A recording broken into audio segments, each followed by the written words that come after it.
Hey there neighbors, Kim here with eTrailer, and today we have one of our neighbors' F-350s back in the shop so that we can take a look at one of the installs that we had Jake do here about a year ago, and that is for his Firestone air springs here, as well as a Firestone compressor system. And what we're going to talk about today is just general wear and tear. We'll take a look and see how these held up, because this truck does live outside on a farm and is used for farm work, so it's got a lot of dirt and grime and all kinds of stuff and a lot of heavy loads put on it. So these bags have been worked pretty hard over that year's span. So why don't we take a quick look at those. All right, just starting out with our general observation. This is something you should probably do at least once a month if you are a heavy user of your air springs. And just get down here, take a quick look at it. What we're looking for is any kind of abrasion that's going to happen on the bag. So maybe you had something kick up, maybe it started rubbing against something down here, maybe you had like a hose line or something that started rubbing against the bellow. If you start to see any kind of little chunks or anything starting to kind of peel off on it, now's the time to really get down there and assess the situation. Another thing that we do sometimes see is if you are that person where maybe you take your truck to a shop and they didn't know that you had air springs, they let that axle hang, you can kind of start to see right here where the crimped on bases, or up at the top here, we got this crimped over our bag. You'll start to see the bag start to kind of pop out. You'll see this little rectangle lip that's going to go around here start to kind of seep out of that crimp. And if that is the case for you, it is time to take those bags off and get those replaced, because that is not safe any longer. Now, once you've inspected your air bellows and you've noticed that there's nothing wrong with them, it's a good time to actually clean them up a little bit, and that'll also help kind of extend the life period here. Now, they recommend either using some mild soapy water, nothing that's going to be abrasive, because we don't want to end up scratching the air bellow and creating any kind of weakness in it. Or if you don't want to use soapy water, you can also use an alcohol solution. They have a couple of other options for you if you look at the instructions for maintenance, but soapy water is the easy one to come by, and all you're going to do is just simply wipe it down. Make sure it's nice and clean, and then you can let it dry. A big thing for the winter time is just really making sure that these aren't staying wet. So if you can kind of clean them off, if you're getting that salt spray on there, and that'll start corroding up the metal on here, and we don't want that at all. So maybe give them a little rinse off and then let them dry, and you should be good to go. Now, if you're using soapy water, it's also a good idea to check each one of your connection points. So I'm going to spray down this T right here, and what we're looking for is any air bubbles starting to form at that connection. If we don't see any new air bubbles starting to pop out there, then we know that connection is nice and sealed and it's all good to go. But this is just a quick check to see if we are starting to get a slow leak anywhere, so make sure you hit each connection point. Now, if you are finding that you have a leak, if you're at one of these connection points, you'll want to grab a 5/16 wrench, and what you can do is just slide it onto that air line, and you're going to press up against this little rounded edge right here on each of those connection points. That's going to press in and release the tabs that lock into our airline, allowing it to come out. Now, it's a little bit easier if you also press in on the airline as you're doing that. It'll kind of help release it from those teeth a little bit easier for you, and then you can pop it out and recut it. Once we take those lines out and we take a look at the problem, it typically is just not a clean cut. So you might have something like this. For this specifically, you see all the little burrs and things on there where it's just not a real good clean cut. And I did that specifically with a regular pair of scissors, because there are people out there that will attempt to do it with that, and that's what's going to end up happening. You'll get those little burrs. You won't get that nice clean cut. It won't be nice and straight on here. And then what ends up happening is you have a slow leak that you're now going to have to deal with constantly. The other issue we can sometimes find is maybe the line kind of has a natural bend in it, and then you get a kind of crooked cut, and it's not real straight. So it's real important to kind of stretch out that line, make sure it's nice and straight, and then have a really good sharp pair of cutters. Make sure that you have them in there properly and get that nice clean cut with it. Now, our neighbor also had a compressor put in because, like I said, he's out on a farm and he doesn't really have access to electricity, and he definitely doesn't want to lug around a compressor with him because he's already got a lot of other tools and supplies that he's going to have in the truck. So this just takes away one of those hassles, and it's something else that we also need to maintain. So this is a good time to come over here and also check all your connection points on here. Make sure there's no leaks. We do sometimes find leaks right at the compressor. So definitely come over, check each one of those, wipe it down with some soapy water, but just be careful because there are some electronics with this. We don't want to pour water directly into it where it could potentially fry something. But the other important thing here is getting to the filter. So each one of these compressors will have an air filter where it sucks in that air, and those will get caked up with dust over time. So if you look at the back of this specific compressor, we can trace that line up to where they mounted the filter, which is right on top of the frame, and then we can open that up, remove the filter, and replace it.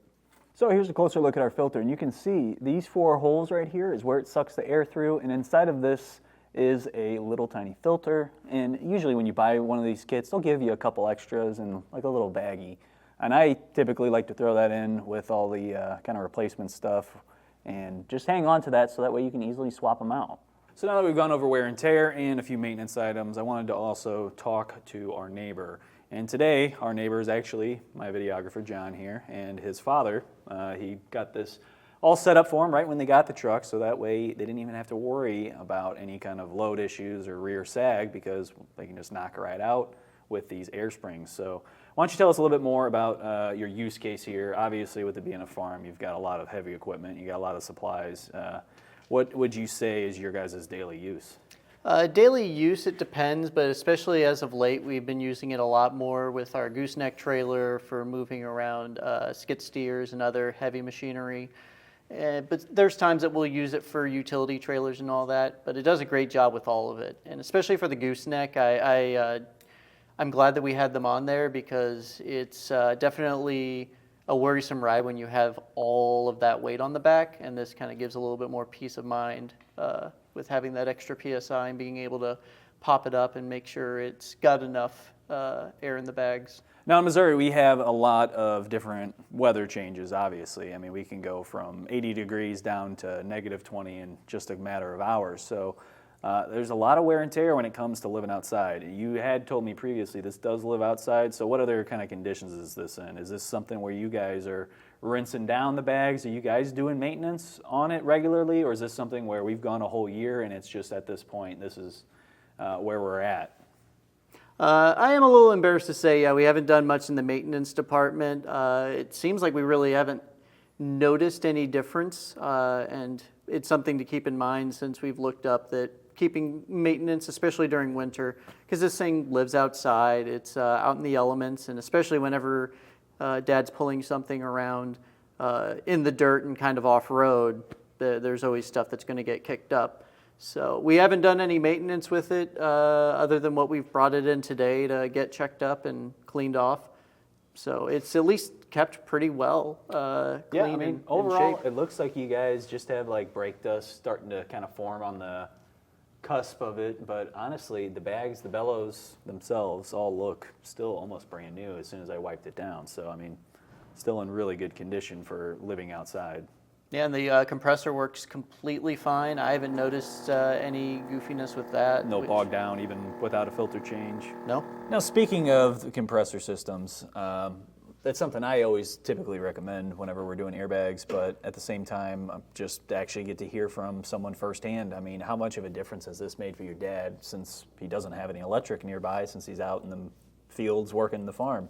Oh, it makes a world of difference. My dad probably could have a compressor and get it set up in the back, but especially as he's been working on that stuff, he doesn't want to put that extra effort into having to lug those big heavy compressors.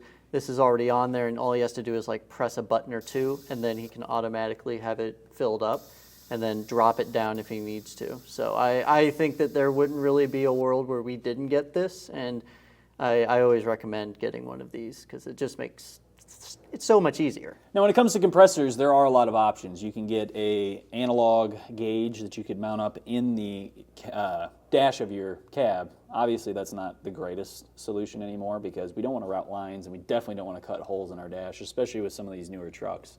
But there's also app-based ones and then the remote-based one like what you have. What would you guys prefer? I mean, would you rather have a smartphone app so that way you didn't have to have that extra remote, or would you say you prefer the remote?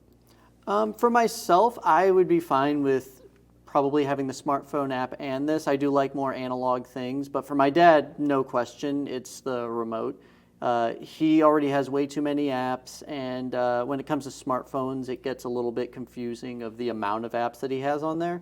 So having something that's like he can keep in his truck and it's always going to be there when he needs it, and he knows it's for this specific task, it's just way easier for him. And then I can also know that that's the exact same thing that I need to use. I would say the one downfall whenever it comes to the actual remote is making sure it's charged up. This one is charged by a USB-C, and it's still got a bit of a charge on it right now, but I've had a couple times where I'm going out to fill up the bags and make sure everything's set up, and it's completely out of battery, and I have to wait a little bit for it to get charged and in place. The other big one, whether you have the app or the remote, just compressor in general, is remembering to drop it down in PSI. Sometimes my dad forgets and he'll leave it at 30 or 35 PSI after we've taken everything off, and it's a rougher ride if I'm just taking it to somewhere else on the farm. So I would just remember to like drop it down to, you know, the 5 PSI and make sure you don't have a rough ride. It's easy to do, but it's just remembering to do it. Yeah, I typically like to, whenever I'm doing an install here, is put that as the very first preset, just so that you already have it there. It's always typically going to be that 5 PSI, no matter what the brand is. So super important that you bring that back down so that way your ride quality doesn't suffer if you aren't hauling a load. Well, with all that being said, I do believe that is going to be the end of our look at Papa Shilly's air springs and his compressor here. So I wanted to thank you, John, and Papa Shilly for his time, his experience with it, and being willing to share his truck and also his knowledge so that way it can help you guys at home as well. But that being said, if you still have some questions, whether it's with just figuring out exactly what's going to be the right setup for your specific truck, or if you need help with the installation, definitely feel free to reach out to us via our Ask the Experts link, a comment on this video, or a phone call to our customer service department, and we'd be happy to help you out on your journey.